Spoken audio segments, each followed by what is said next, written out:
Le bureau du procureur du comté de Chester a diffusé cette photographie de Melinda Hoagland, âgée de 12 ans. Les enquêteurs indiquent qu'elle est décédée un samedi soir, après avoir subi pendant des mois des sévices infligés par son père biologique et la compagne de celui-ci. Randall Hoagland et Cindy Warren ont soumis Melinda à des actes de cruauté et de souffrance qu'aucun enfant ne devrait jamais avoir à endurer.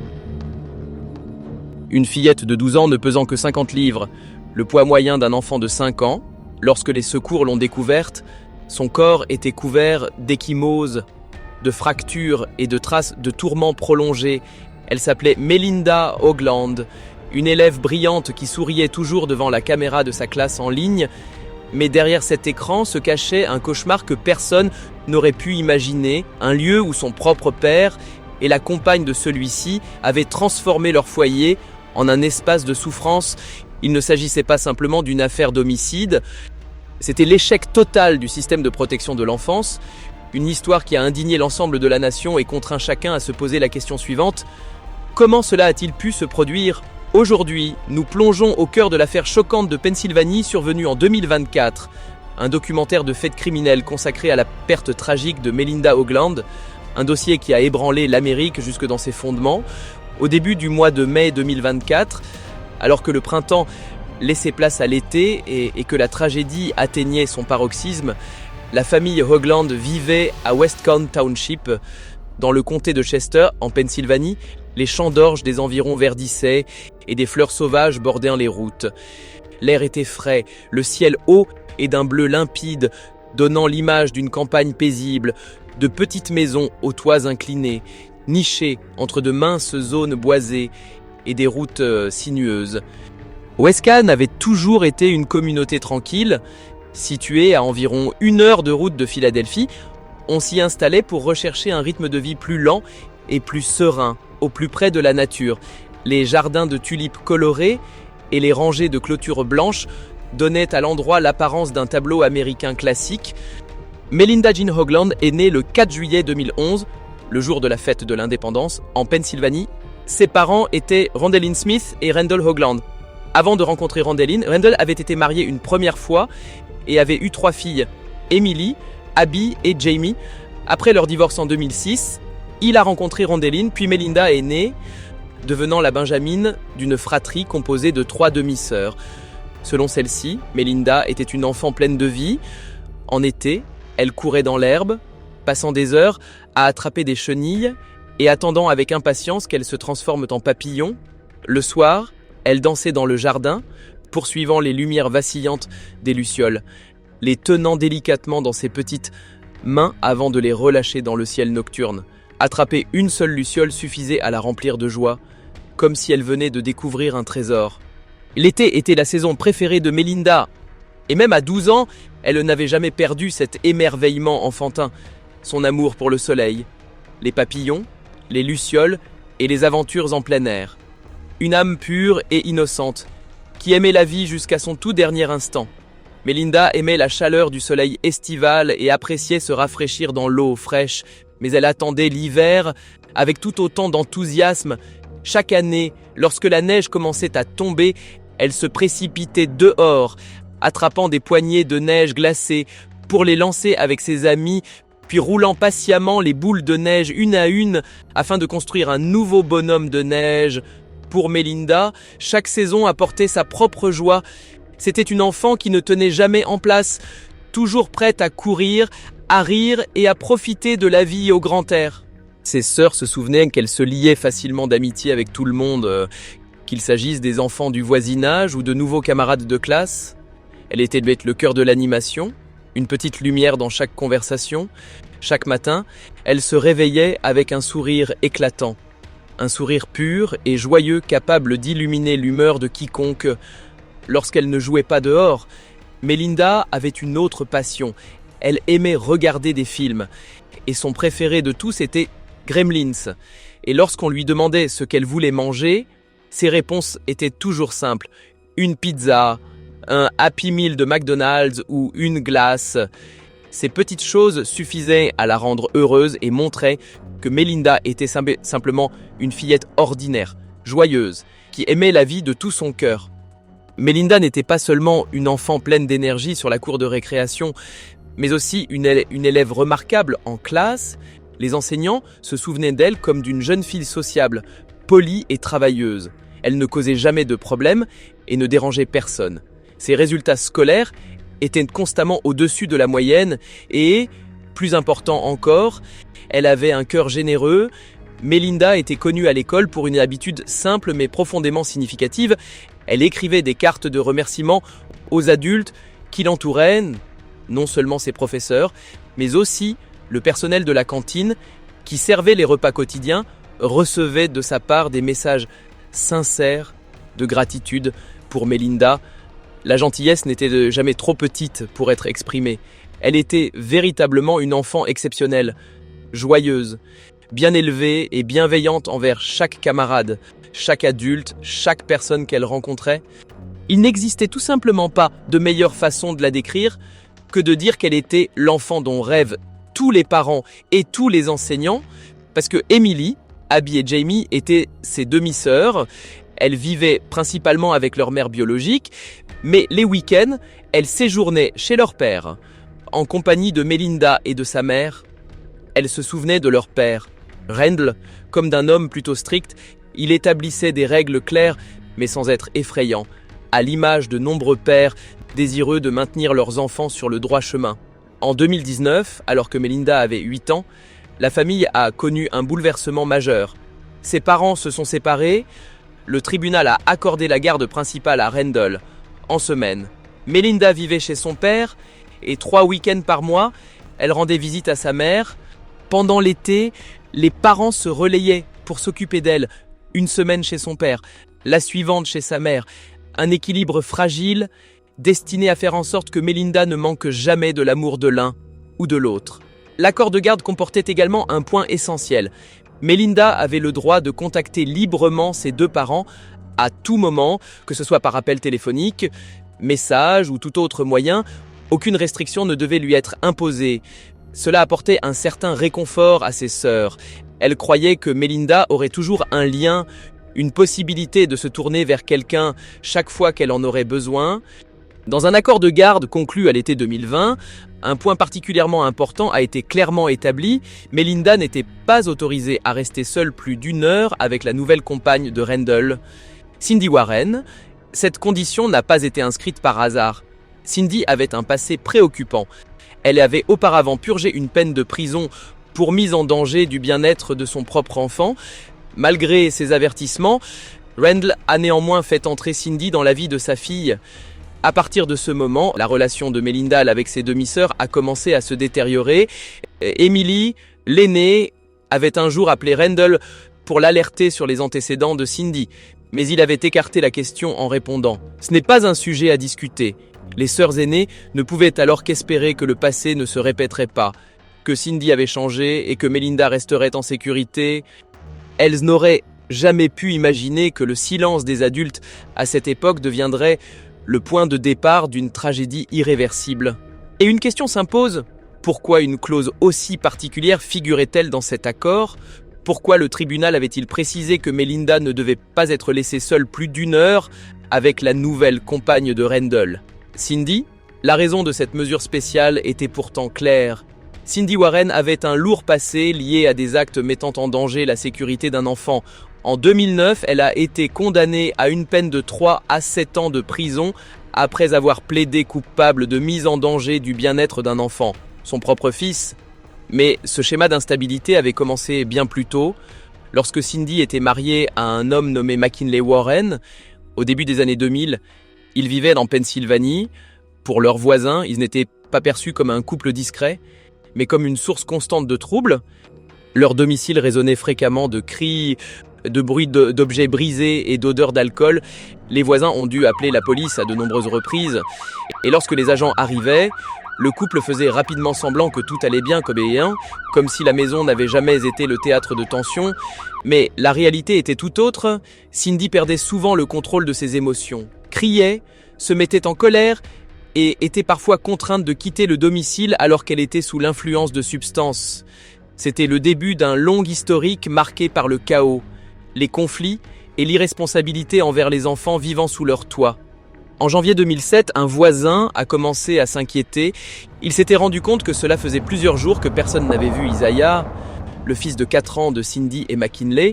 Auparavant, ce voisin avait déjà remarqué des marques inquiétantes sur le corps du petit garçon. Connaissant le tempérament colérique du couple, il a décidé de contacter la police afin de demander un contrôle de bien-être. Lorsque les agents sont arrivés et ont frappé à la porte, Cindy et McKinley étaient absents. Seul leur fils de 10 ans a répondu.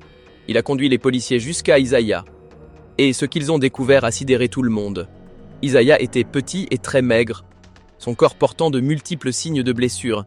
Un agent a déclaré plus tard « L'enfant paraissait faible, épuisé, comme s'il venait de traverser une situation extrêmement grave, mais il ne s'agissait pas d'un adulte endurci, seulement d'un enfant de 4 ans. » Isaiah et les autres enfants du foyer ont été immédiatement retirés de cet environnement dangereux. Ce soir-là, McKinley a été placé en détention lors de son interrogatoire. Il a reconnu une altercation violente avec Isaiah. La raison invoquée, le fait que le petit garçon éprouvait des difficultés avec l'apprentissage de la propreté. Un enfant de 4 ans, traité avec cruauté pour quelque chose de parfaitement normal dans le développement, cette justification glaçante ne révélait qu'un aperçu de la réalité troublante à l'intérieur du foyer de Cindy et McKinley. C'est profondément choquant. Mais l'enquête ne s'est pas arrêtée là. En remontant à l'année 2000, il est apparu que Cindy et McKinley avaient obtenu la garde de Jessica, la fille de McKinley issue d'une relation précédente. Avant cela, Jessica vivait avec sa mère biologique, mais en 1999, celle-ci avait été placée en détention pour mise en danger du bien-être d'un enfant. Jessica avait alors été confiée à son père et à Cindy. Le 1er décembre 2000, Cindy et McKinley ont emmené Jessica, qui est alors âgée de seulement 2 ans, à l'hôpital. Ils ont expliqué au médecin qu'elle était tombée légèrement d'une voiture à l'arrêt, avait heurté le trottoir avec la tête et perdu connaissance. Selon leur récit, il s'agissait d'une urgence nécessitant des soins immédiats, mais lors de l'examen médical, la vérité est apparue. Il n'y avait pas qu'une seule blessure à la tête. Le corps de la petite fille présentait de multiples lésions à différents stades de guérison, totalement incompatibles avec une simple chute. Les médecins ont immédiatement alerté la police, soupçonnant une maltraitance. Jessica se trouvait dans un état critique.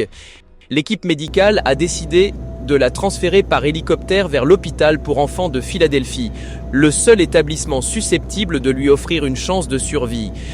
Dans une situation pareille, la plupart des parents resteraient désespérément au chevet de leur enfant, priant à chaque instant, mais Cindy et McKinley ne l'ont pas fait.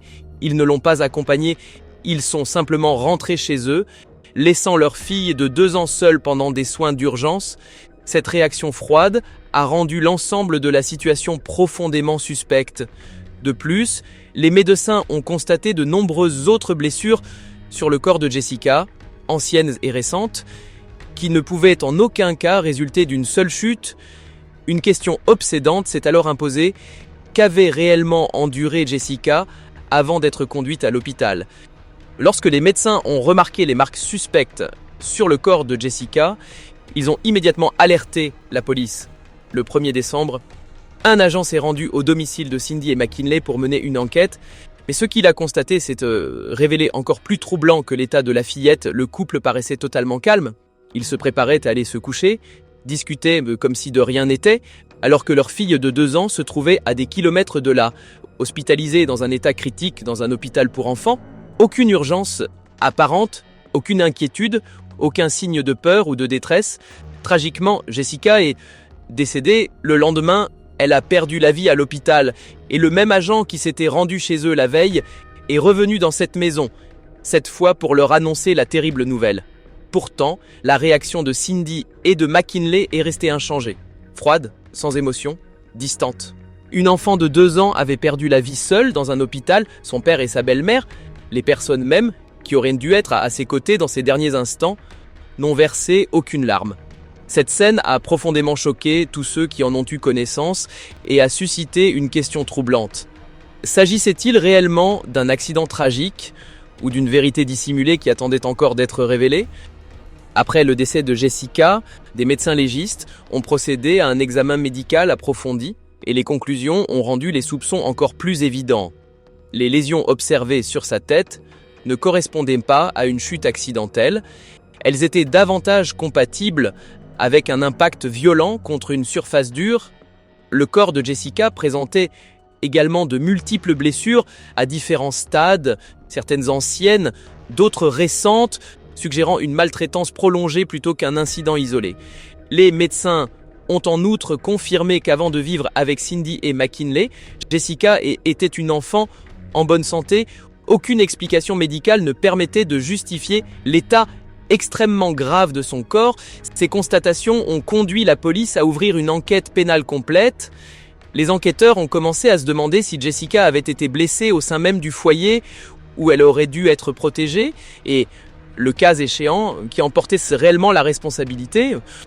Cependant, à cette époque, bien que tous les soupçons se concentrent sur Cindy et McKinley, mais les autorités ne disposaient pas des preuves directes nécessaires pour engager des poursuites.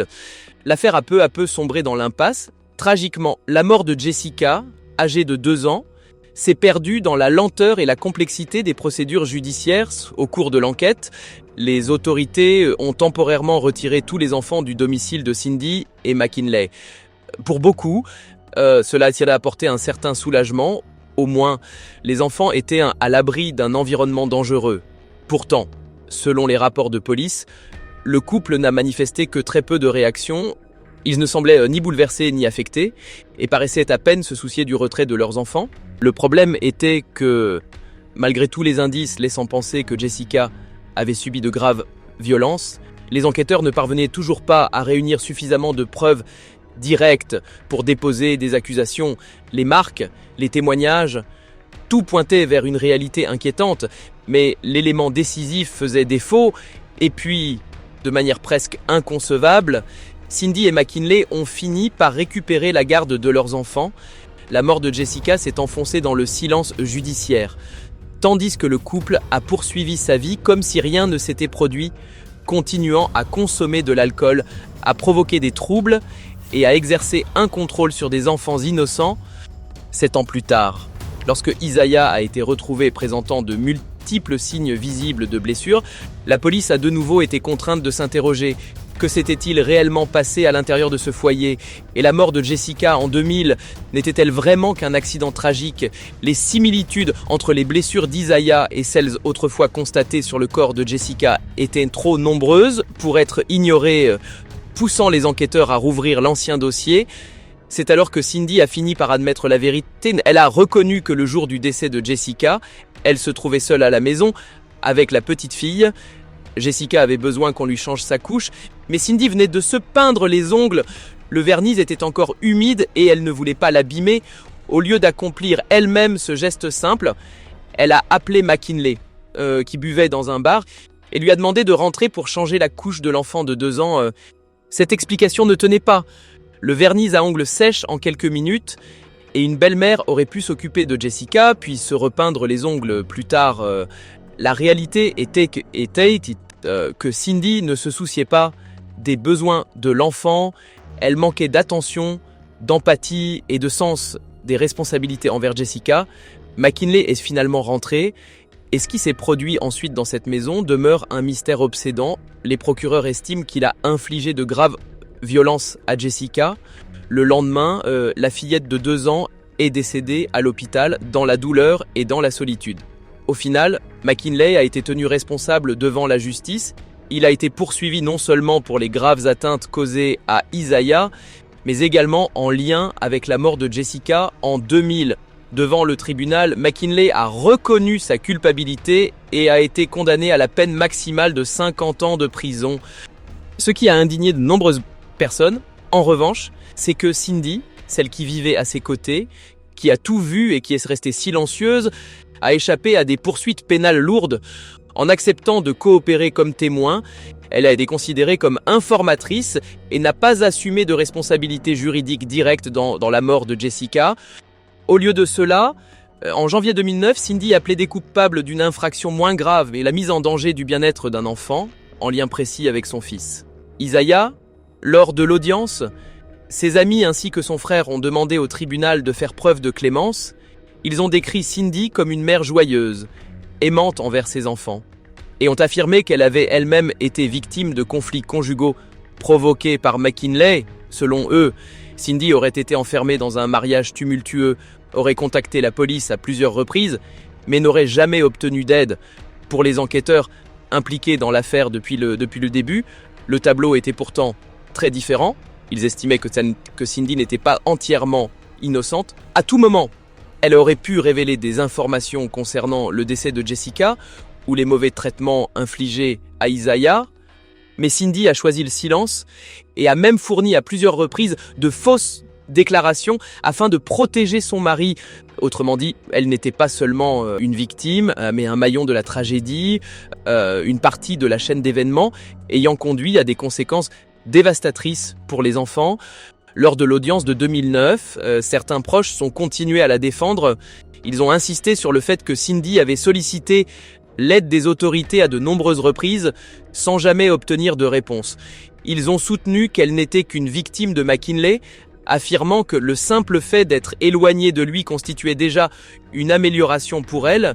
Une personne a même déclaré « Et aujourd'hui, elle a perdu sa liberté et c'est injuste, elle ne mérite pas cela ». Cependant, ceux qui avaient réellement mené l'enquête avaient une toute autre lecture des faits. L'agent chargé des dossiers de Jessica et d'Isaiah l'a affirmé sans ambiguïté. Dire que Cindy a fait tout ce qui était en son pouvoir pour impliquer les autorités n'est tout simplement pas exact. Cindy aurait pu parler, elle savait parfaitement que McKinley était responsable de la mort de Jessica et des violences infligées à Isaiah. Mais au lieu de dire la vérité, Cindy a choisi le silence et la protection. Elle a fourni de fausses déclaration pour couvrir son mari, et ce n'est qu'après le signalement d'un voisin que la vérité a finalement émergé. Les enquêteurs estimaient que le rôle de Cindy était plus important que ce que reflétaient les documents judiciaires. Il était possible qu'elle partage une part de responsabilité dans les actes de McKinley. Toutefois, faute de preuves directes suffisantes pour engager des poursuites plus lourdes, Cindy n'a été condamnée qu'à une peine de 3 à 7 ans de prison pour mise en danger du bien-être d'un enfant. Après avoir purgé sa peine, elle est retournée à une vie normale. Personne n'aurait pu imaginer que, des années plus tard, son nom serait de nouveau associé à une tragédie encore plus grave, cette fois impliquant une fillette de 12 ans nommée Melinda Hoagland. C'est précisément pour cette raison que l'accord de garde insistait sur un point essentiel. Melinda ne devait jamais être laissée seule avec Cindy plus d'1 heure. Cindy portait un lourd passé de mise en danger d'enfants et avait été liée à la mort de la petite Jessica. Pourtant, malgré tout cela, en 2019, Randall Hoagland a commencé une relation avec Cindy. Sa présence a rapidement modifié l'atmosphère au sein de la famille. Jem, l'une des filles aînées de Randall, vivait alors avec son père et Melinda, mais une fois Cindy installée, Jem n'a plus été autorisée à rester dans le foyer. Progressivement, Cindy a instauré une distance, coupant Randall de ses autres enfants. Emily, l'aînée, a rapidement perçu le danger. Elle a appelé son père et lui a demandé directement « Sais-tu pourquoi cette femme a été condamnée? Sais-tu à quoi ressemble réellement son passé ?» Mais Randall a balayé la question d'un ton froid, répondant « Ce n'est pas un sujet à discuter. » Impuissante, Emily n'a pu qu'espérer que Cindy avait changé, que son passé troublé ne se répéterait pas et, surtout, que Melinda, la petite sœur joyeuse et innocente, n'aurait jamais à subir les mêmes souffrances que Jessica ou Isaiah. En 2023, la famille, Randall, Cindy, Melinda et le fils de Cindy, Gavin, a déménagé du comté de Monroe vers West Count Township, dans le comté de Chester, en Pennsylvanie. À partir de ce moment-là, le lien déjà fragile entre Melinda et ses demi-sœurs a été presque totalement rompu. Emily, Abby et Jamie ne pouvaient que s'inquiéter, alors que les appels, les messages et les occasions de voir Melinda devenaient de plus en plus rares. La dernière fois qu'elles ont réellement vu leur sœur, c'était après une compétition à laquelle Randall avait participé dans une autre ville. À ce moment-là, au Randall, Cindy et Melinda séjournaient dans un hôtel. Jem a décidé de s'y rendre en personne, apportant un peu de nourriture simplement pour avoir l'occasion de voir sa sœur. Dès son entrée dans la chambre, elle a ressenti quelque chose d'étrange. La pièce était anormalement froide, la climatisation fonctionnait à plein régime et Melinda était recroquevillée sous plusieurs couvertures. Malgré cela, La fillette a essayé de se redresser, esquissant un petit sourire pour rassurer sa sœur, lui disant qu'elle allait bien et qu'elle s'était fait des amis dans sa nouvelle école. Mais ce bref instant de réconfort a été rapidement interrompu. Lorsque Randall et Cindy sont revenus à l'hôtel, ils ont affirmé qu'il était tard, ont expliqué qu'ils avaient besoin de se reposer et ont presque immédiatement demandé à Jem de partir. Après le déménagement dans le comté de Chester, Melinda était inscrite à la North Brandywine Middle School. Au début, tout semblait normal, elle était sociable, s'est rapidement fait de nouveaux amis et a continué à obtenir de bons résultats scolaires. Les enseignants se souvenaient d'elle comme d'une élève vive, souriante et ouverte, mais très vite, des signes inquiétants ont commencé à apparaître. Melinda a commencé à manquer l'école de plus en plus souvent. En l'espace d'une seule année, elle a été absente pendant 35 jours. Seuls 10 de ces jours étaient justifiés, tandis que les 25 autres restaient totalement inexpliqués. Un tel absentéisme était inhabituel pour une enfant qui avait toujours aimé l'école autant que Melinda.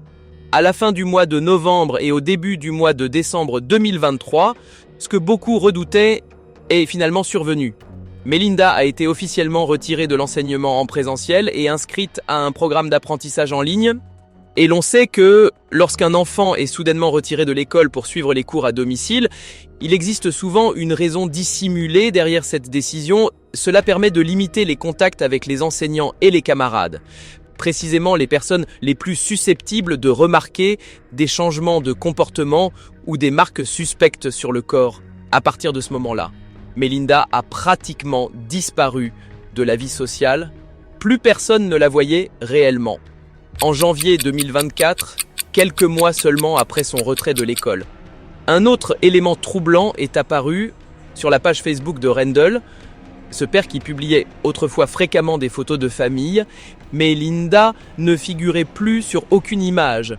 Il continuait pourtant à publier régulièrement des photos avec Cindy, avec le fils de Cindy, Gavin, et même des moments heureux passés avec Gavin au cinéma ou lors d'activités de scouting. Mais Melinda était totalement absente. Cela a soulevé une question profondément inquiétante. Si Randall sortait et partageait des moments de loisirs avec Gavin, où se trouvait Melinda? Et pourquoi Cindy était-elle également absente de ces sorties?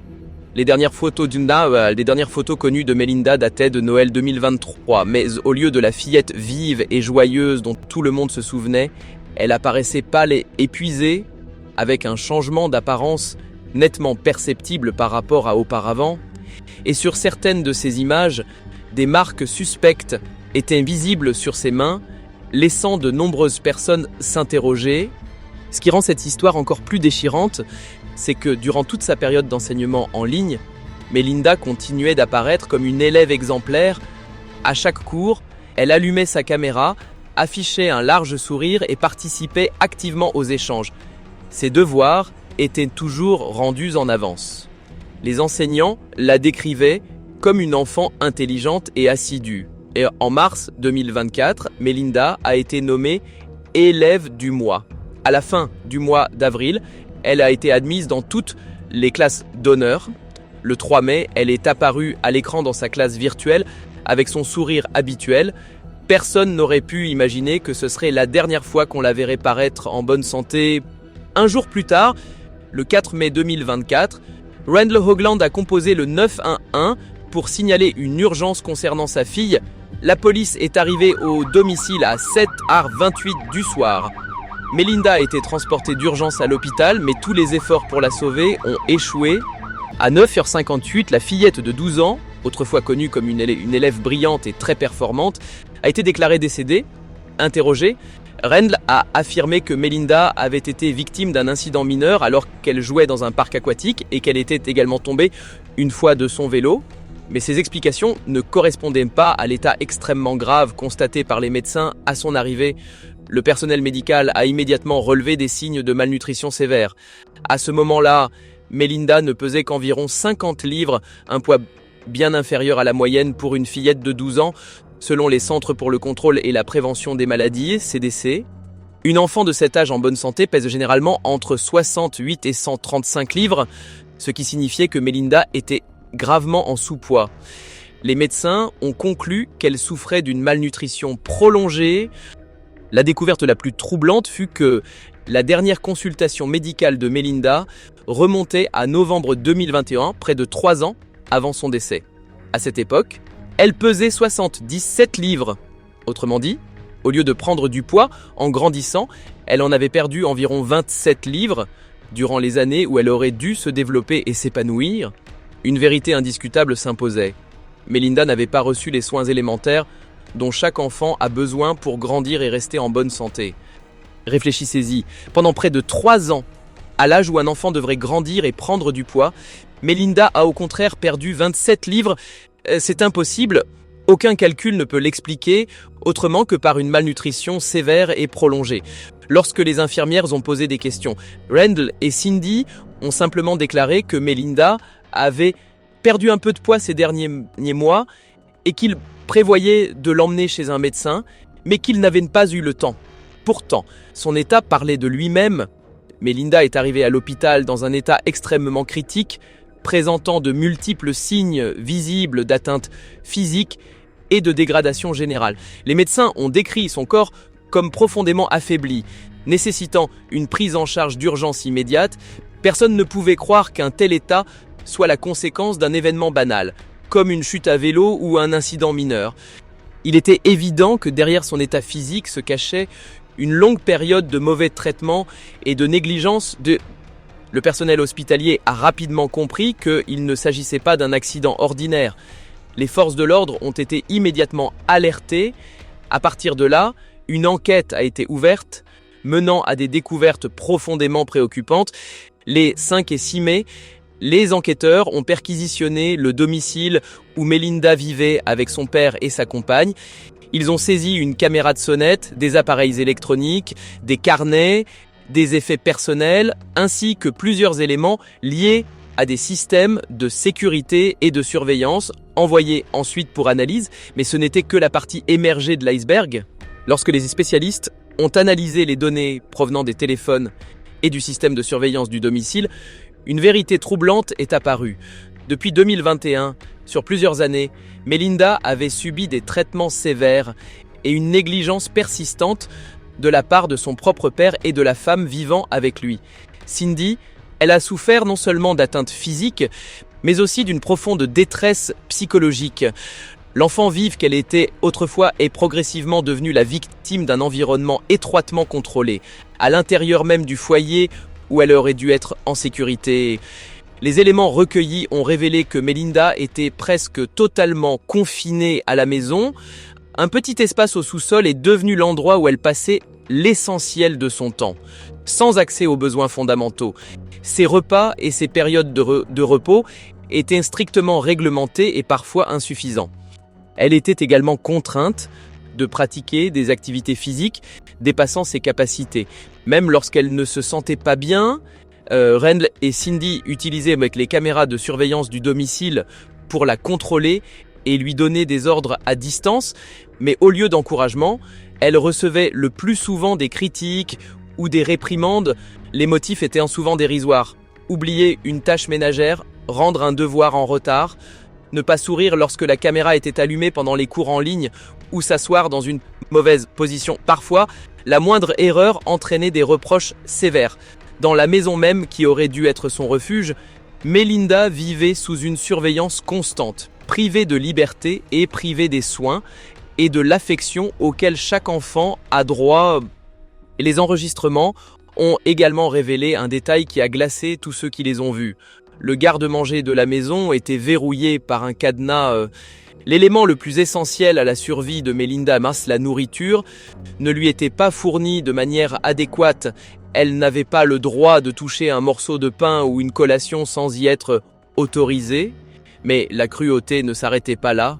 Randall et Cindy ne se contentaient pas de maltraiter Melinda.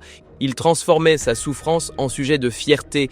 Ils filmaient la fillette privée de liberté, sous-alimentée, sévèrement réprimandée, puis s'envoyaient ces vidéos accompagnées de messages vantards tels que « Regarde ce que je lui ai fait aujourd'hui » ou « Vois comment elle réagit ». Il ne s'agissait plus d'actes impulsifs, mais d'un comportement calculé une démonstration froide où la détresse d'une enfant de 12 ans devenait un objet d'orgueil, partagé comme un trophée. Un jeu cruel dont Melinda était l'unique victime. L'un des éléments de preuve les plus troublants est une vidéo datant de décembre 2022.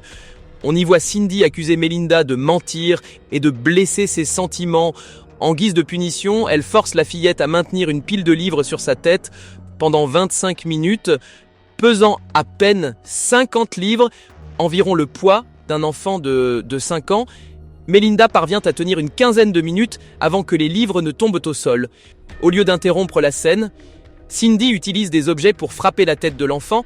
Elle oblige ensuite Melinda à ramasser les livres, à les replacer sur sa tête et à recommencer. Et cela ne s'arrête pas là. Cindy hurle, profère des insultes et menace de prolonger les mauvais traitements pendant longtemps. Tandis que Melinda tremble en essayant de soutenir le poids des livres, Cindy continue de la rabaisser, la traitant d'inutile et déclarant que, pour le dîner, elle ne recevrait que une sauce épicée avec une cruauté glaçante. Cindy transforme cette scène en trophée. Elle envoie un message à Randall en se vantant « Frappe-la quand tu rentreras, jette-la sous la douche, puis on empilera encore plus de livres sur sa tête. » Et dès le lendemain de cet épisode, Melinda a soudainement cessé de fréquenter l'école pour des raisons qui n'ont jamais été expliquées. Et comme on l'a vu, son dossier scolaire était déjà marqué par de nombreuses absences inexpliquées, 25 jours sur l'année. Dans plusieurs enregistrements vidéo, les enquêteurs ont constaté que les déplacements de Melinda étaient restreints et que son espace de vie était fortement limité. La police a confirmé qu'elle était souvent maintenue à proximité de meubles à l'intérieur du domicile, parfois dans la zone du sous-sol, même sous un contrôle aussi strict. Melinda était contrainte d'effectuer des activités physiques exigeantes, largement au-delà de ses capacités, comme marcher sur place, faire des flexions répétées ou maintenir des positions fixes pendant de longues périodes. L'enquête a révélé que, même durant les cours en ligne, Melinda restait sous une surveillance constante. Son espace de travail était installé dans une position précise afin que la caméra ne montre pas l'ensemble de la pièce. À l'écran, elle apparaissait comme une élève ordinaire, mais en réalité, elle n'était pas libre de ses mouvements. Pendant ces moments, Cindy et Randall la réprimandaient et lui criaient régulièrement dessus. Dans un enregistrement audio, la voix de Cindy est clairement audible. « Continue de bouger et n'espère pas avoir de petit déjeuner ou de déjeuner demain parce que tu n'as pas terminé la tâche d'aujourd'hui et il n'y aura pas de dîner non plus parce que j'ai besoin de me reposer. » Les enquêteurs ont découvert que dès 2021, Randall et Cindy échangeaient déjà des messages négatifs évoquant les mauvais traitements infligés à Melinda. De juin à septembre 2022, la fillette a été à plusieurs reprises privée d'une alimentation et d'une hydratation adéquates et contrainte d'exécuter des exercices physiques prolongés et des positions dépassant largement ses capacités. En février et mars 2023, Melinda a manqué près d'un mois d'école en raison de graves problèmes de santé, mais au lieu de l'emmener consulter un médecin, Cindy et Randall l'ont gardée à la maison afin d'éviter que quiconque ne remarque son état.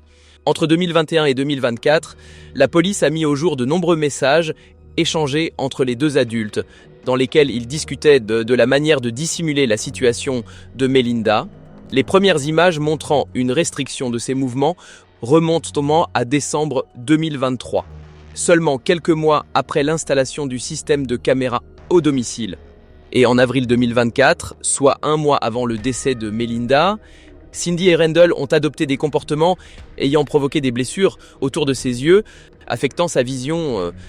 La dernière photographie connue de Melinda encore en vie a été retrouvée et datée du 3 mai 2024, soit un jour seulement avant son décès. Sur cette image, Melinda présentait de légères marques de blessures autour des yeux ainsi que des signes visibles de mauvaise santé. Les enquêteurs ont estimé que ces éléments pouvaient indiquer un traumatisme interne. Ce jour-là, la famille s'était rendue campée dans un parc voisin. Un témoin a rapporté avoir vu une jeune fille debout à l'extérieur, dans le froid, entièrement trempée et grelottante près d'une tente. Les autorités estiment qu'il s'agissait de Melinda.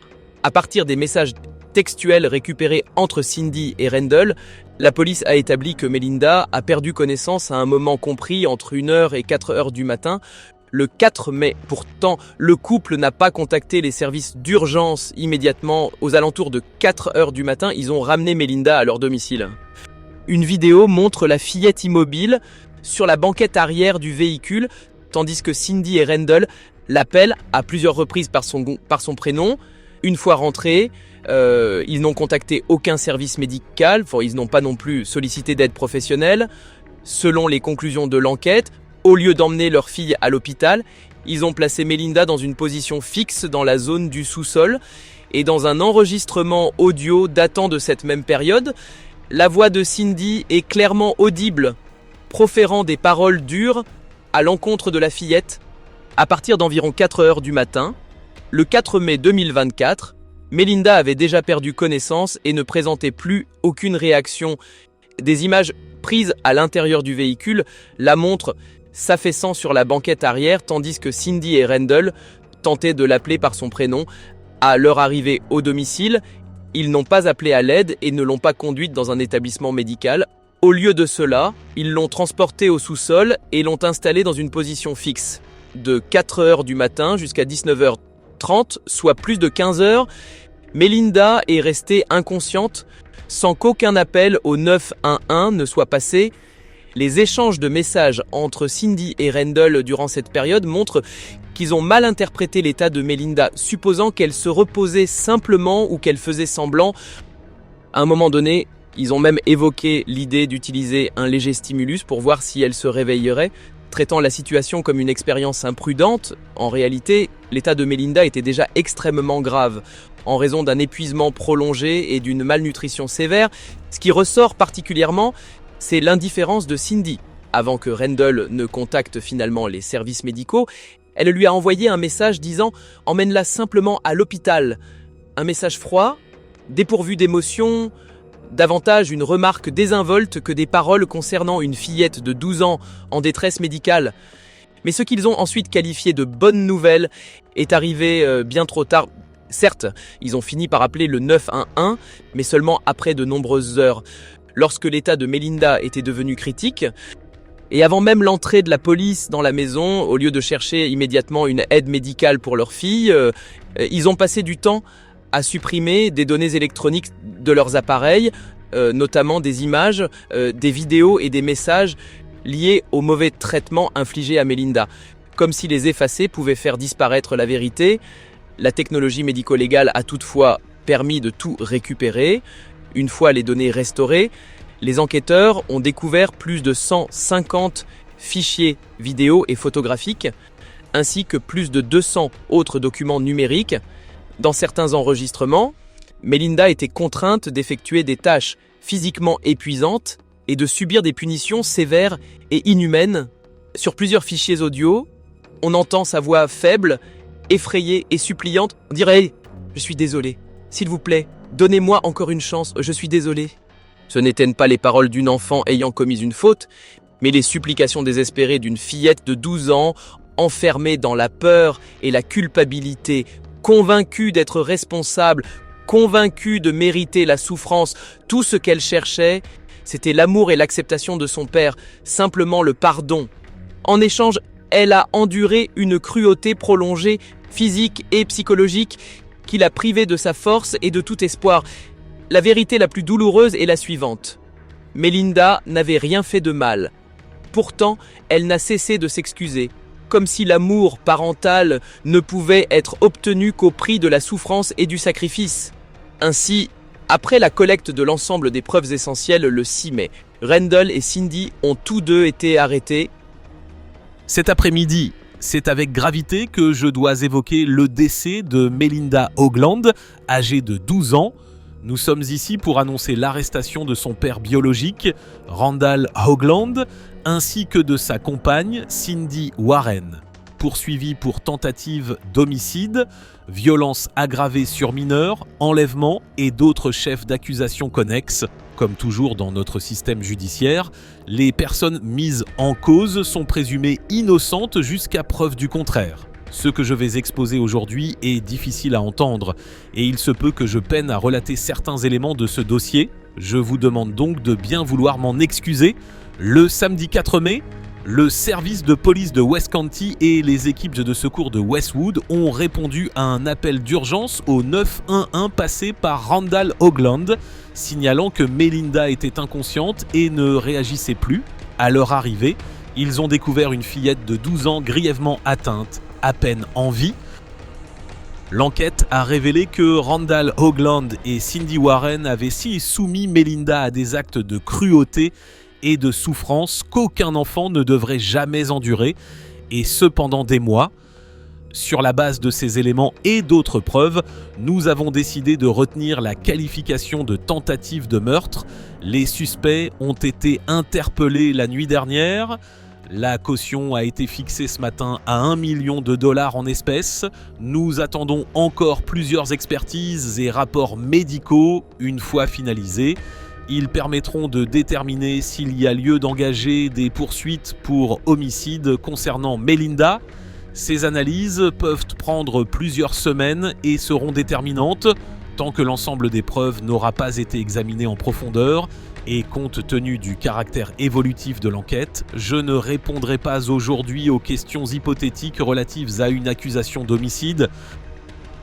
Dans les jours et les semaines à venir, beaucoup se demanderont comment une telle tragédie a pu toucher une enfant de 12 ans aux États-Unis. Je n'ai pas toutes les réponses à ce stade, mais je peux dire d'ores et déjà que Melinda semblait avoir un accès extrêmement limité au monde extérieur à partir du moment où elle a été retirée de l'école. Je peux également affirmer que le samedi soir, lorsque la police et les premiers intervenants ont enfin pu constater l'état alarmant de Melinda, ils ont fait tout ce qui était en leur pouvoir pour tenter de la sauver, bien que nous regrettions profondément que l'appel d'urgence n'ait pas été passé plus tôt.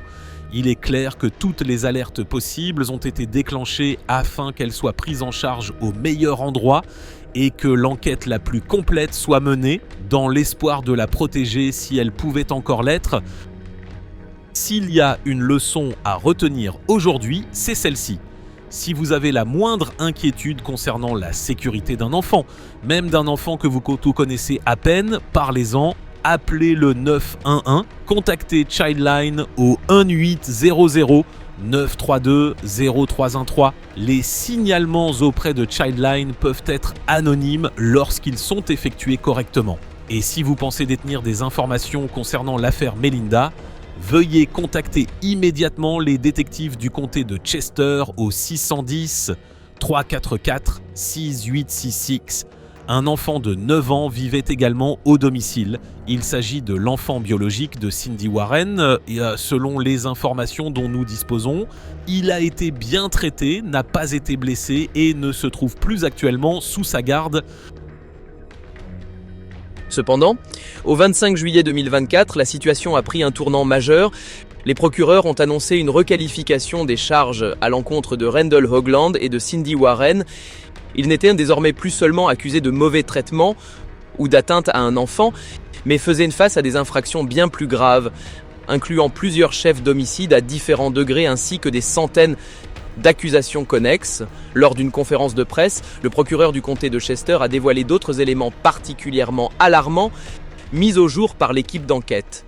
Des centaines de vidéos, d'images et de messages s'étendant sur une période de 2 ans et demi, démontrant que Melinda avait été victime de mauvais traitements systématiques. Il a déclaré « Ce que Melinda a enduré ne relevait pas simplement de la maltraitance.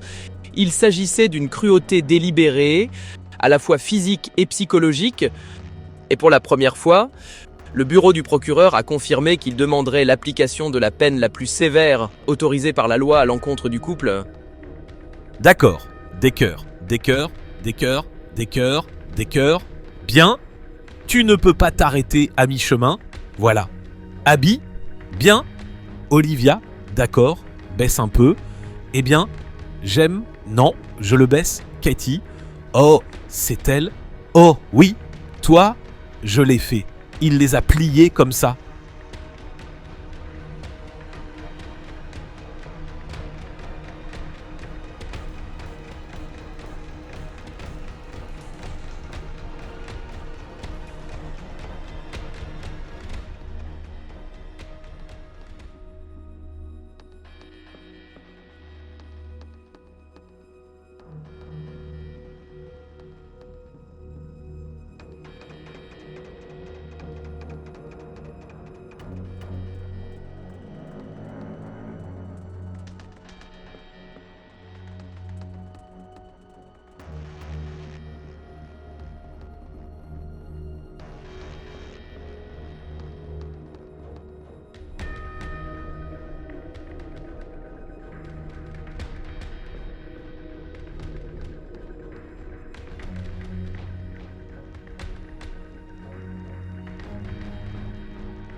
Et lorsque la vérité a enfin éclaté, une même question s'est imposée à tous. Comment cela a-t-il pu arriver ? Le corps de Melinda a présenté des signes évidents de blessure. Elle était fragile, gravement affaiblie. Et pourtant, pendant des mois, peut-être même des années, personne n'est intervenu à temps. Ses amis ont-ils remarqué quelque chose ? Ses enseignants ont-ils perçu les signaux d'alerte ? Sa famille, ses voisins, les personnes qui l'entouraient, aucun n'a réellement pris la parole. Cette question obsédante résonne désormais dans les esprits. Comment une enfant de 12 ans a-t-elle pu endurer tant de souffrances et de pertes sous les yeux de la société, sans que personne ne soit là pour la protéger ? Une autre question que nous nous posons tous est la suivante. Qu'aurions-nous pu faire pour empêcher cela ? Il m'est extrêmement difficile d'y répondre dans ce cas précis. Car d'un côté, lorsque l'on lit ce que nous avons consigné dans l'affidavit établissant la cause probable, on ne peut s'empêcher de penser, comme nous, qu'il devait exister quelque chose que nous aurions pu faire, quelque chose que nous aurions pu mieux faire pour Melinda, mais je tiens à dire que si je me tiens ici aujourd'hui, et si cette conférence de presse est pour moi si cruciale, c'est parce que nous sommes confrontés à l'impensable. Il est important que les districts scolaires, les forces de l'ordre, dans cet état comme à travers tout le pays, voient ce qui s'est produit ici, car même si ces affaires ne font pas toujours la une des médias, elles surviennent, certes très rarement, mais bel et bien dans différentes régions du pays. Il est temps que nous réexaminions collectivement nos procédures et que nous nous assurions de faire absolument tout ce qui est en notre pouvoir pour protéger les enfants et éviter qu'ils ne soient exposés à de telles situations.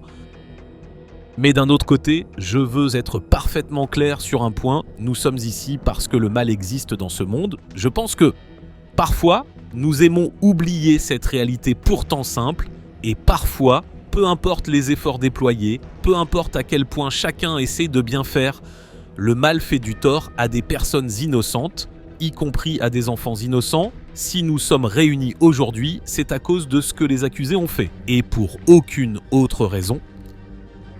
Nous avons examiné des dizaines de dossiers scolaires et de nombreux documents de toutes sortes dans cette affaire. Les éléments montrent que les enseignants et les établissements scolaires, qu'il s'agisse d'enseignement à distance ou en présentiel, se souciaient de Melinda. Ils prenaient de ses nouvelles, ils s'inquiétaient pour elle, elle avait été conditionnée et ils ont fait de leur mieux avec les informations dont ils disposaient. Il n'y a dans ce dossier aucune enquête visant une quelconque agence pour manquement à son devoir. Ce n'est pas un cas où des faits de maltraitance auraient été signalés et où personne n'aurait réagi. Le procureur a déclaré que toutes les agences concernées avaient fait tout ce qui était en leur pouvoir. Cependant, à mesure que les détails ont émergé, beaucoup ont commencé à se demander si cela était réellement le cas. Durant la période où Melinda fréquentait encore l'école en présentiel, aucun enseignant n'a signalé officiellement des inquiétudes concernant son état de santé ou d'éventuels signes d'alerte. Ce n'est qu'à l'automne 2023 qu'un membre du personnel scolaire a contacté la ligne d'assistance de la protection de l'enfance de Pennsylvanie, soupçonnant que Melinda se trouvait dans une situation dangereuse à son domicile. Certaines sources indiquent qu'un travailleur des services de protection de l'enfance s'est rendu au domicile, tandis que d'autres affirment qu'au lieu d'une visite sur place, un simple appel téléphonique a été passé à Randall, bien sûr, avait une explication. Il a déclaré que Melinda présentait seulement de petites blessures dues au jeu et qu'elle paraissait maigre parce qu'elle prenait habituellement son petit déjeuner à l'école, de sorte qu'il ne préparait pas de nourriture supplémentaire à la maison. Une affirmation difficile à croire, une enfant de 12 ans demandant davantage de nourriture, réduite à un prétendu problème d'habitude alimentaire. Randall a également affirmé qu'il emmènerait sa fille consulter un conseiller et un médecin, mais ces rendez-vous n'ont jamais eu lieu. Tragiquement, peu de temps après ce signalement, Melinda a été retirée de l'école et inscrite à l'enseignement en ligne. À partir de ce moment-là, son lien avec le monde extérieur a été presque totalement rompu. Après le décès de Melinda, le surintendant du district scolaire a publié un communiqué déclarant Notre personnel a signalé de manière proactive ses préoccupations concernant le bien-être de l'enfant aux autorités compétentes. Peu de temps après, Melinda a été retirée de notre établissement. Après la mort de Melinda, survenue en mai, le district scolaire de Coatesville-Area a publié un communiqué indiquant que son personnel avait signalé avec diligence ses inquiétudes concernant le bien-être de l'enfant à l'agence d'État chargée de recevoir et de traiter ce type d'alerte. Peu de temps après, Melinda a été retirée des écoles du district, a précisé le département des services sociaux de l'État.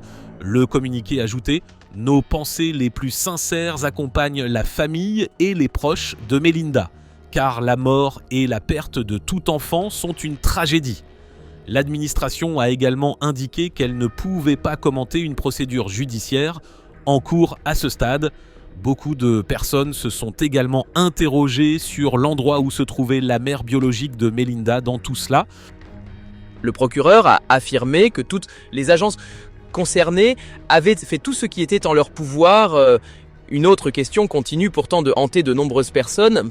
Où se trouvait la mère biologique de Melinda dans tout cela? Sur les documents juridiques, Rhonda, la mère de Melinda, conservait toujours une garde partielle avec des droits de visite et l'autorisation de maintenir le contact. Mais dans la réalité, ces droits ont été rarement, voire jamais, pleinement exercés. Lors de la perquisition du domicile, les enquêteurs ont découvert des cartes et des lettres que Rhonda avait écrites à sa fille. Parmi elles figurait une lettre datée du 10 janvier 2024. Seulement quelques mois avant le décès de Melinda, dans cette lettre, Rhonda écrivait « À Malinda de la part de maman, je t'envoie cette lettre pour t'exprimer tout mon amour, et je sais que tu la liras quand tu trouveras le temps. J'espère que l'école se passe de mieux en mieux pour toi. Je sais que tu réussiras bien dans tes études. S'il te plaît, pour moi, travaille dur. J'espère te voir bientôt. J'espère que tu as apprécié ton Noël. Il y a des cadeaux ici que j'ai hâte de te donner. Gavin a aussi des cadeaux ici. Je t'aime très fort et j'ai tellement hâte de te voir avec tout l'amour de maman. » Ces mots paraissent empreints de douceur, mais ils portent une tristesse profonde, car il ne s'agissait que de paroles d'amour couchées sur le papier. Tandis que Melinda traversait des épreuves extrêmes au sein même de son foyer, la mère qui avait encore le droit de la voir s'est contentée d'écrire des lettres et d'espérer. Les enquêteurs ont également retrouvé une autre lettre de la mère de Melinda, adressée à son père, son ex-mari. Il convient de noter que cette lettre n'était pas datée, mais qu'elle contenait les mots suivants. « Cher monsieur Hoagland, je vous écris une nouvelle fois au sujet de la santé et du bien-être de notre fille. Malinda, car son intérêt supérieur est indissociable de l'expression de l'amour que je lui porte. Je m'efforce constamment de rester en contact avec elle dans ce que je considère être son intérêt. Je m'adresse à vous exclusivement dans le souci du bien-être de Malinda, concernant son comportement et la portée des éléments dont j'ai connaissance, lesquels constituent pour moi une observation préoccupante. Telles sont les inquiétudes qui m'habitent. Moi, Rhonda Lynn Smith, j'ai respecté les obligations qui m'ont été présentées, notamment en ce qui concerne les paiements, en m'acquittant intégralement des montants dus que je vous ai versés. Rundell, animé par l'amour le plus profond pour notre fille, Malinda, je souhaite sincèrement et avec douceur pouvoir reprendre contact avec elle et passer du temps en sa compagnie, car je suis troublé par la distance et l'absence de lien personnel. Moi, la mère de Malinda, je ne souhaite rien d'autre que de voir ma fille et de partager avec elle un moment de présence et de proximité. Je vous prie de bien vouloir me contacter afin que nous puissions convenir d'une date et d'un horaire me permettant de passer du temps de qualité avec elle. Je suis submergé par la tristesse et par un profond tourment à mesure que le temps passe sans que je voie Malinda depuis une très longue période. Je suis la mère de Malinda et j'espère sincèrement de tout cœur établir un lien plus profond avec elle, car je suis inquiète et je ne la vois pas plus d'une fois par an. Je souhaite être un soutien plus important et, avec sincérité et tendresse, j'exprime la peine qui m'habite, car mes tentatives pour rejoindre Malinda constituent l'aspect le plus important et le plus douloureux de ma vie actuelle.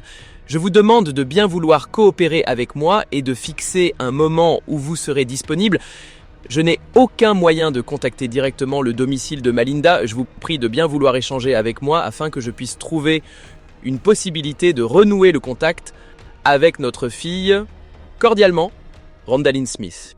La lettre de Rhonda paraissait formelle, presque distante, avec des tournures maladroites donnant l'impression d'un texte mal traduit depuis une autre langue, mais le message essentiel était clair.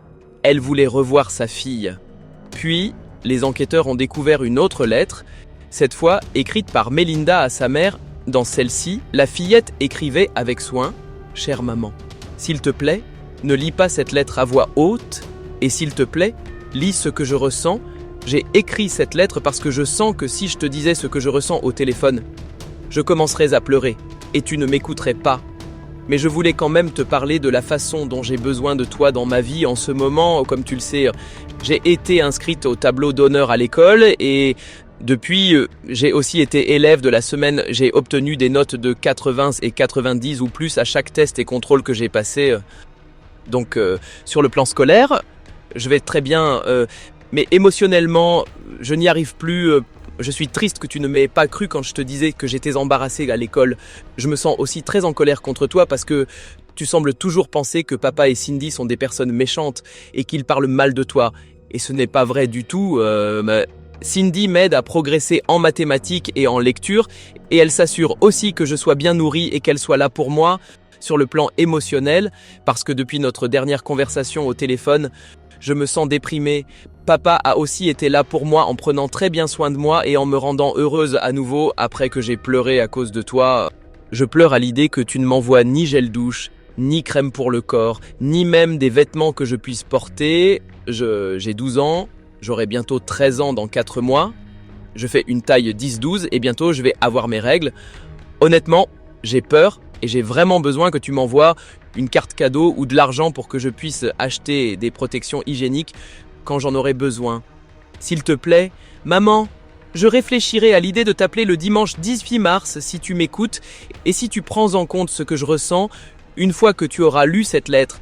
S'il te plaît, rappelle papa et dis-lui que tu l'as reçue et ne commence pas à dire quoi que ce soit de méchant ou de déplacé sur papa ou sur Cindy si elle est là, parce que je ressens très fortement la façon dont tu parles de... De plus, si tu te montres rude ou méchante, cela me donnera l'impression que cette lettre a été écrite pour rien et que tu ne te soucies vraiment pas de ce que je ressens. J'espère que tu parleras bien avec papa et Cindy, avec espoir et amour, Melinda important. Cette lettre parle de ce que je ressens et de la manière dont tu peux m'aider dans ma vie en ce moment, parce que j'ai besoin de toi. Maman, elle explique aussi pourquoi j'envisage de t'appeler uniquement si tu m'écoutes. Ne lis pas cette lettre à voix haute, c'est une lettre privée. Lis-la entièrement et attentivement. P.S. Désolé pour l'écriture et l'orthographe, Melinda. Si vous avez lu cette lettre et que quelque chose vous a semblé étrange, vous n'êtes pas seul. J'ai ressenti la même chose et les sœurs de Melinda en étaient encore plus convaincues. Elles ont affirmé que, oui, l'écriture était bien la sienne, mais que les mots, eux, ne lui ressemblaient absolument pas. Une enfant de 12 ans n'écrirait pas spontanément des phrases comme « ils me nourrissent bien ». À moins que quelqu'un ne veuille qu'elle le dise pour masquer la vérité, une enfant ne supplierait pas sa mère de ne pas dire de mal de Cindy, ni n'insisterait sur le fait que l'envoi d'argent suffisait, sans qu'il soit nécessaire de venir la voir. Le choix des mots donnait l'impression que quelqu'un la guidait, ou même la contraignait, à écrire cette lettre.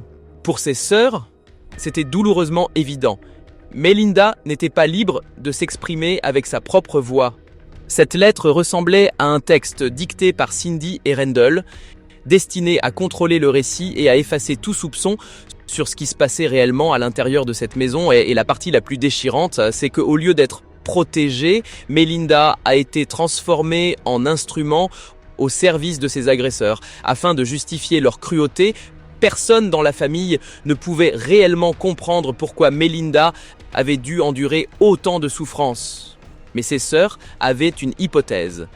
Tout aurait commencé avec Cindy.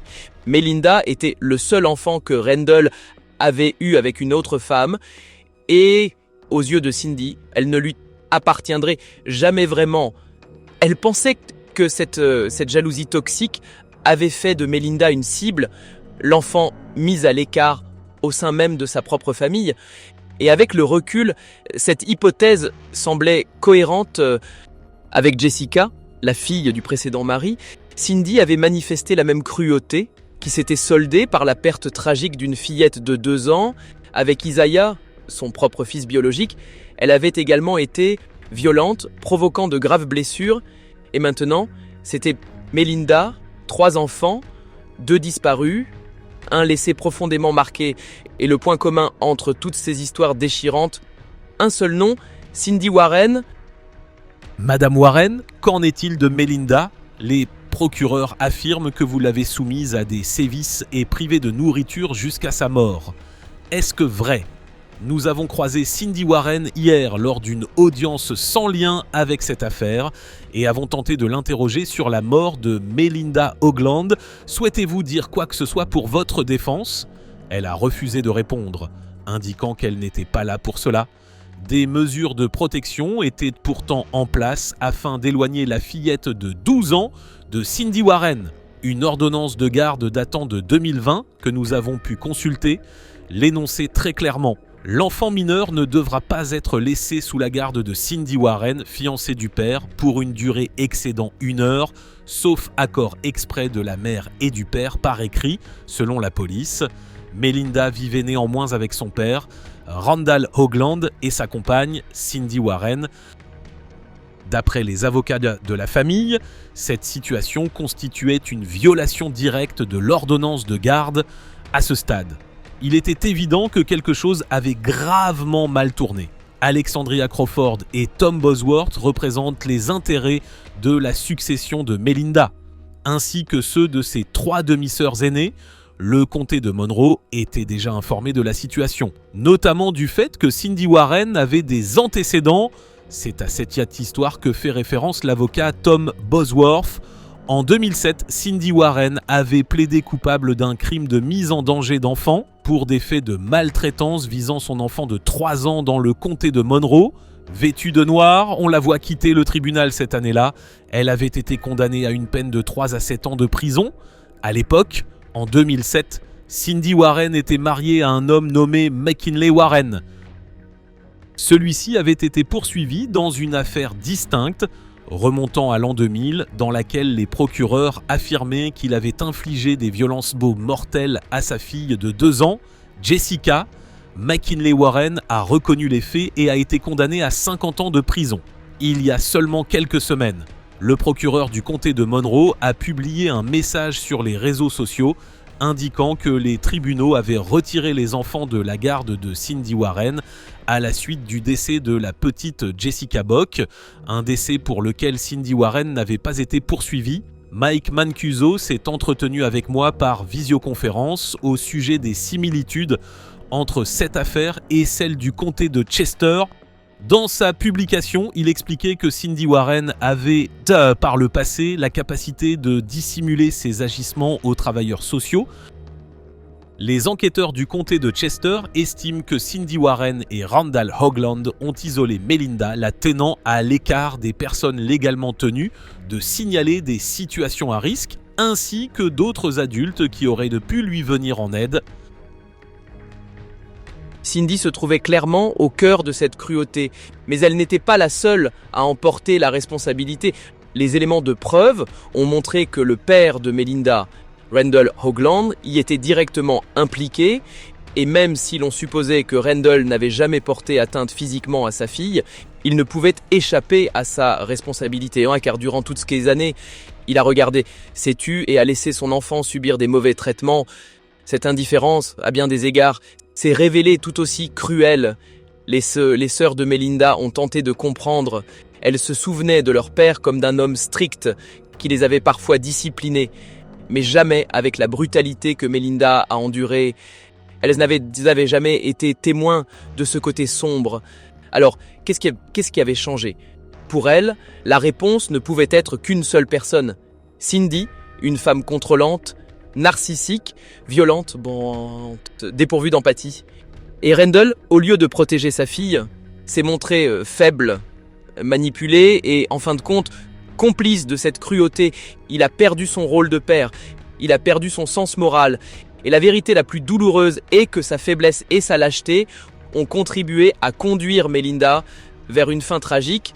Aujourd'hui, Emily, Abby et Jamie, les demi-sœurs de Melinda, ont transformé cette perte en une force pour se battre. Elles refusent que cette histoire déchirante tombe dans l'oubli. Elles ont créé un groupe Facebook intitulé Justice pour Melinda, un espace où la communauté peut suivre l'évolution de l'affaire, partager des informations et unir ses voix. Pour elles, la justice ne s'arrête pas aux condamnations de Cindy ou de Randall. Elle implique de demander des comptes au système et de protéger d'autres enfants d'un destin similaire. Les sœurs de Melinda appellent à la création d'une base de données à l'échelle de l'État recensant les personnes ayant des antécédents de violence envers des enfants. Elles souhaitent un registre comparable à celui des délinquants sexuels, mais spécifiquement dédié à ceux qui ont causé des atteintes physiques à un enfant, un outil d'alerte afin que chaque communauté sache si une personne ayant un passé de maltraitance infantile s'installe à proximité. Justice pour Melinda n'est pas qu'un nom, c'est une promesse que sa disparition ne sera pas vaine. Ces images et ces vidéos proviennent d'une cérémonie commémorative organisée hier en hommage à la fillette de 12 ans. Les procureurs affirment que Melinda Hoagland, une enfant du comté de Chester, a été soumise à des sévices et privée de nourriture jusqu'à sa mort. Les législateurs expliquent qu'ils font pression depuis des années pour la création d'une base de données à l'échelle de l'État concernant les personnes reconnues coupables de maltraitance sur mineurs. Des lois ont bien été adoptées, mais leur mise en œuvre a pris du retard. Ce jour même, l'État a annoncé qu'un nouveau système, destiné à améliorer la coordination de la gestion des dossiers et la prise de décision, à la fois au niveau de l'État et entre les comtés et les services de protection de l'enfance, pourrait être opérationnel dès l'année prochaine. Pour les demi-sœurs de Melinda, ce drame doit être un moteur de changement et de réforme. Elles réclament une meilleure communication entre les services de protection de l'enfance dans chacun des 67 comtés de Pennsylvanie. Selon elles, il y a eu des défaillances à de nombreux niveaux.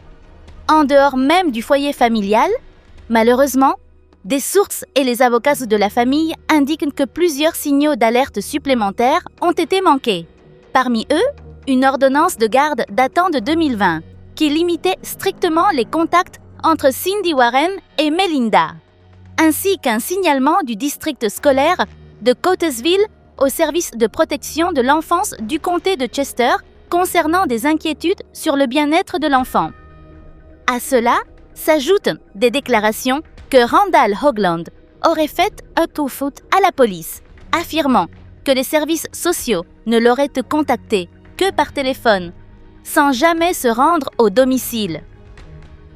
Pour certains, il est difficilement compréhensible qu'il n'existe toujours pas de registre centralisé permettant d'identifier les personnes ayant un passé de violence envers des enfants. En 2014, pourtant, les législateurs de Pennsylvanie avaient adopté des mesures prévoyant la création d'une base de données étatique dédiée à la protection de l'enfance. 10 ans plus tard, ce système n'est toujours pas opérationnel. Interrogé à ce sujet, le département des services sociaux de l'État a reconnu l'existence d'antécédents de maltraitance concernant Cindy Warren. Pour la famille, il est profondément troublant que les systèmes censés protéger Melinda aient échoué et que les adultes chargés de sa sécurité n'aient pas su la protéger. Leur espoir repose désormais sur des solutions législatives concrètes. Le représentant Craig Statz, parrain du projet de loi numéro 320-1, n'a pas répondu à plusieurs demandes d'entretien, mais a déclaré par écrit que la mise en ligne de ce système offrirait à la Pennsylvanie une base de données centrale utilisée par les 67 comtés, fournissant des informations actualisées sur les victimes et sur les personnes condamnées pour des faits de maltraitance, afin de protéger les enfants et de sanctionner les agresseurs. Selon lui, ce dispositif est essentiel pour permettre une véritable coordination entre les différents comtés. Un point commun ressort clairement entre cette affaire et d'autres dossiers plus anciens, notamment celui de Packer il y a près de 10 ans.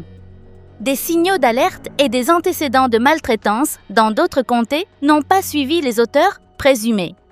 n'ont pas été reconnus ou ont été ignorés ailleurs. Melinda et sa famille vivaient dans la circonscription du représentant Dan Williams.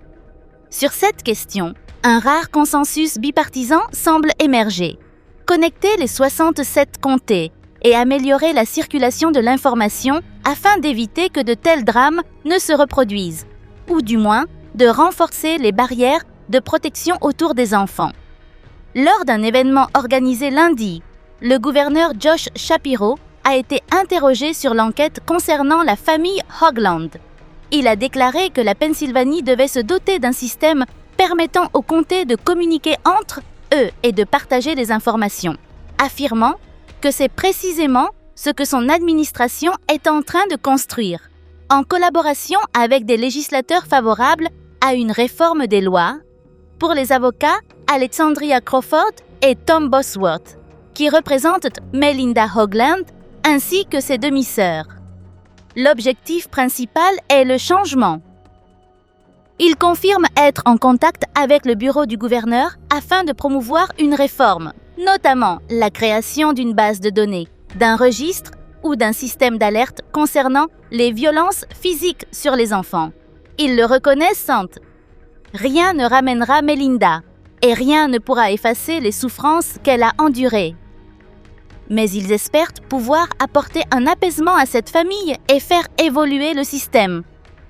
C'est tout ce que la famille de Melinda demande, que les services de protection de l'enfance disposent d'un accès élargi aux informations sur les antécédents de maltraitance, afin que les personnes concernées ne puissent plus passer d'un comté à l'autre ou d'un État à l'autre, sans que leur passé ne les suive.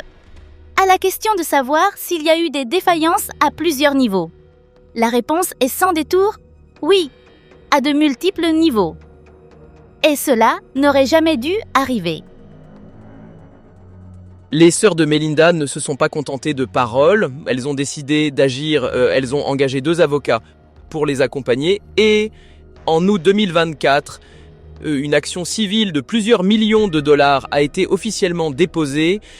La plainte visait l'État de Pennsylvanie, le comté de Chester ainsi que plusieurs organismes scolaires concernés, les accusant tous d'avoir failli à leur devoir de protection envers Melinda. Pour la famille, il ne s'agissait pas simplement d'une procédure judiciaire, c'était un moyen de demander des comptes au système, de s'assurer que la disparition d'une fillette de 12 ans ne serait pas ignorée et de faire en sorte qu'aucun autre enfant n'ait jamais à endurer un destin similaire. Selon la plainte, Hoagland, de nombreuses agences gouvernementales, des comtés et des institutions savaient que Melinda était victime de maltraitance et ont, à plusieurs reprises, détourné le regard sans jamais intervenir. La procédure judiciaire a été engagée contre une longue liste de défendeurs, parmi lesquels le comté de Chester, les services de l'enfance, de la jeunesse et des familles, plusieurs districts scolaires ainsi que des établissements scolaires individuels. La plainte fait état de mort injustifiée, de négligence, d'imprudence grave et d'autres chefs d'accusation. Les avocats affirment que le comté de Chester a été informé à de nombreuses reprises par des enseignants que Melinda subissait des violences physiques, des blessures visibles, notamment des hématomes autour des yeux, ont été signalés noir sur blanc. Des soupçons de maltraitance physique ont été officiellement rapportés et pourtant, pas une seule fois, des responsables du comté ne se seraient rendus au domicile. Les avocats espèrent que cette action en justice conduira également à des réformes majeures. Selon eux, il faut une véritable application des règles, il faut qu'une autorité gouvernementale, qu'il s'agisse d'une agence, du gouverneur ou d'un autre responsable, interviennent clairement et affirment que ce type de défaillance est inacceptable. Une enquête de CBS News a révélé que la compagne du père de Melinda Hoagland, Cindy Warren, avait été condamnée il y a plusieurs années pour mise en danger d'enfants. La famille réclame désormais la création d'un registre similaire à celui instauré par la loi dite Megan's Law, mais dédié aux auteurs de violences physiques sur mineurs. Au-delà de la mise en cause des institutions, Les sœurs de Melinda souhaitent également créer une fondation destinée à venir en aide aux enfants qui pourraient être confrontés à des situations de maltraitance similaires. Leur espoir est que quelque chose de positif puisse émerger de cette tragédie. Les sœurs de Melinda le répètent avec gravité. Cela n'aurait jamais dû arriver. Comme l'ont affirmé les sœurs de Melinda, cela n'aurait jamais dû se produire. Si l'État savait que Randall vivait avec une personne ayant des antécédents de maltraitance envers des enfants, ce qui était clairement mentionné dans l'accord de garde, il aurait dû envoyer quelqu'un pour vérifier la situation afin de s'assurer de la sécurité de Melinda et du respect des conditions imposées, mais cela n'a pas été fait et ce silence a contribué à une issue profondément tragique. Dès lors, une question s'impose, devrait-il exister un système de surveillance, une forme de registre pour les personnes ayant un historique de violence envers des enfants, à l'image du registre des délinquants sexuels? La réponse est évidente, oui, un tel dispositif devrait exister, car lorsque les parents ne parviennent pas à protéger leurs enfants, la société a le devoir d'intervenir. La famille de Melinda sait qu'elle ne pourra jamais la ramener, mais elle peut transformer cette perte en action, en changement, et elle espère que nous nous tiendrons à ses côtés. Si vous souhaitez apporter votre soutien, suivez le groupe Facebook Justice pour Melinda et partagez son histoire. C'est ce que souhaite avant tout la famille, maintenir vivant le nom de Melinda, afin qu'aucun autre enfant n'ait jamais à endurer ce qu'elle a vécu. L'histoire de Melinda Hoagland est un rappel douloureux du fait que trop d'adultes ont failli à leur devoir de protéger une enfant de 12 ans, les marques de blessures sur son corps, les excuses tremblantes enregistrées sur les bandes audio, tout révèle à quel point Melinda a essayé, espérant simplement recevoir un peu d'amour de sa propre famille. Aujourd'hui, elle n'est plus là, mais son nom, son histoire ne seront pas oubliés. Les sœurs de Melinda, les avocats qui les accompagnent et les milliers de personnes qui ont entendu ce récit bouleversant transforment cette perte en action afin de bâtir un système plus solide où ceux qui ont fait du mal aux enfants ne pourront plus se cacher dans l'ombre. Nous ne comprendrons peut-être jamais pleinement comment une telle cruauté a pu s'abattre sur une petite fille qui se réveillait chaque matin avec un sourire. Mais ce que nous pouvons faire, ce que nous devons faire, c'est raconter l'histoire de Melinda, la partager et nous battre pour qu'aucun autre enfant n'ait jamais à subir le même sort. Melinda mérite d'être honorée. La justice qu'elle mérite doit être rendue. Et, espérons-le, de cette perte naîtra un avenir plus sûr pour tous les autres enfants. Le décès de Melinda n'est pas seulement une tragédie familiale déchirante, c'est un signal d'alarme pour toute la société. Nous ne pouvons pas rester passifs en pensant que le système se corrigera de lui-même. De toute évidence, il a failli. Et lorsque le système échoue, ce sont les enfants qui en paient le prix. Si vous regardez cette vidéo, partagez l'histoire de Melinda. Dites son nom. Pour qu'il ne sombre jamais dans le silence, suivez le groupe Justice pour Melinda. Car sa famille se bat non seulement pour obtenir justice pour elle, mais aussi pour des milliers d'autres enfants. Parce que, parfois, le changement commence lorsque l'on ose prendre la parole. Merci d'être resté avec nous tout au long de cette histoire douloureuse. Si vous souhaitez soutenir la chaîne et nous aider à continuer de raconter des récits sincères et essentiels qui doivent être entendus, n'oubliez pas d'aimer la vidéo, de laisser un commentaire, de la partager et de vous abonner. Votre soutien compte bien plus que vous ne l'imaginez.